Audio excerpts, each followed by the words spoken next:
अस्सलाम वालेकुम स्टूडेंट्स। आज का बहुत इंपॉर्टेंट टॉपिक और वो है इंट्रांजिटिव वर्ब। अक्सर आप अगर इंग्लिश सीख रहे हैं तो आपसे भी पूछा जाता है कि आपको टेंसेस आते हैं? हाँ जी आते हैं। अच्छा आपने पैसिव सीखा? ओके। एक फ़िक्रा है दे गो टू स्कूल, इसका पैसिव बनाएं। अक्सर मैं डिफरेंट ग्रुप्स में भी ये देख रहा होता हूँ, कोई ऐसा फ़िक्रा दे दिया जाता है जिसका पैसिव नहीं बन सकता और आप सोच सोच कर परेशान होते हैं कैसे बनेगा। ये कोई पहेली नहीं होती, असल में इसकी ग्रामेटिकल रीज़न है, वो इंट्रांजिटिव वर्ब होता है जिसका पैसिव नहीं बन सकता। ये इंट्रांजिटिव वर्ब क्या है?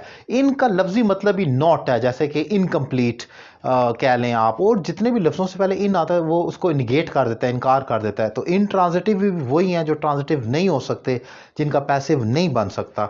वो क्या है ज़रा देखें। एक तो ये कि don't take a direct object, इनके साथ कोई डायरेक्ट ऑब्जेक्ट नहीं आ सकती। कैसे, ये भी मैं डिफाइन करूंगा। They have a prepositional phrase, इनके साथ प्रपोजिशन जिसे इन, ऑन, एट, फ्रॉम कहा जाता है वो लगे हुए होते हैं। ये उसके बगैर आ सकते हैं, अगर उसके अलावा कुछ आएगा तो वो प्रपोजिशनल इन, ऑन, एट के साथ आएगा। ये अकेला कोई डायरेक्ट ऑब्जेक्ट नहीं ले सकता। फिर they don't answer what and who, ये इस चीज का भी जवाब नहीं देते, क्या और कौन का भी जवाब नहीं देते। जब आपको ऐसा वर्ब नजर आ जाए जो इन तीन पॉइंट्स पे फॉल कर रहा है तो फौरन समझे वो इंट्रांजिटिव वर्ब है। अब जरा देखें, मैं आपको अगर इतना बोलूं एग्जांपल में, ही रन्स, मैंने ये वर्ब बोला रन्स, वो भागता है। मैं कहता हूं इसके साथ कोई ऑब्जेक्ट लगाएं, अभी कुछ नहीं लगा हुआ। आप कहेंगे he runs in the garden. Let's suppose अगर कोई ये बोले he runs in the garden, वो बाग में, या इन द ग्राउंड वो भागता है, तो ये जो इन लगा दिया आपने, यही तो प्रपोजिशनल फ्रेज बन गया। ये प्रपोजिशन है और ये पूरा प्रपोजिशनल फ्रेज बन गया। सो मैंने यही कहा था कि ये डायरेक्ट इनके साथ जो है हमेशा आपको प्रपोजिशनल फ्रेज का इस्तेमाल करना पड़ता है, डायरेक्ट ऑब्जेक्ट नहीं आ सकती।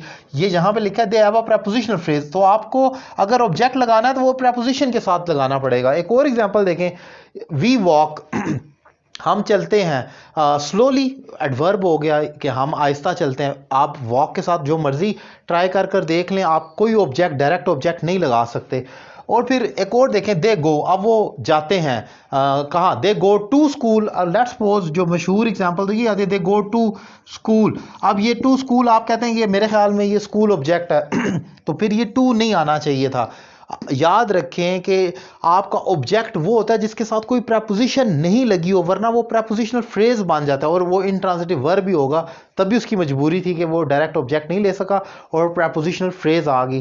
तो यहां पर ये आपने मिसालें देखी। अब जरा देखें, कुछ और वर्ब भी है, ऐसा नहीं है कि हमेशा ऐसा ही होता है। ये देखें मैंने लिखा है दे मेक, वो बनाते हैं। अब मेक के साथ मैं आपको कहूं कोई ऑब्जेक्ट लगाएं, आप फौरन they make tea, they make a house, they make a story, आप फौरन उसके साथ ऑब्जेक्ट लगा रहे हैं। क्यों? क्योंकि वो डायरेक्ट ऑब्जेक्ट ले सकता है। तो ये हमारा ट्रांजिटिव वर्ब है।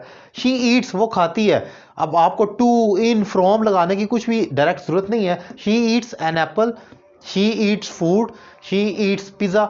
सो जो मर्जी करें, आपके पास डायरेक्ट ऑब्जेक्ट फौरन आ जाती है। तो इंट्रांजिटिव वर्ब वो हैं जो डायरेक्ट ऑब्जेक्ट नहीं ले सकते और उनके साथ आपको कोई ना कोई प्रपोजिशन का इस्तेमाल लाजमी करना पड़ता है, जैसे कि मैंने यहां पर डिफाइन किया।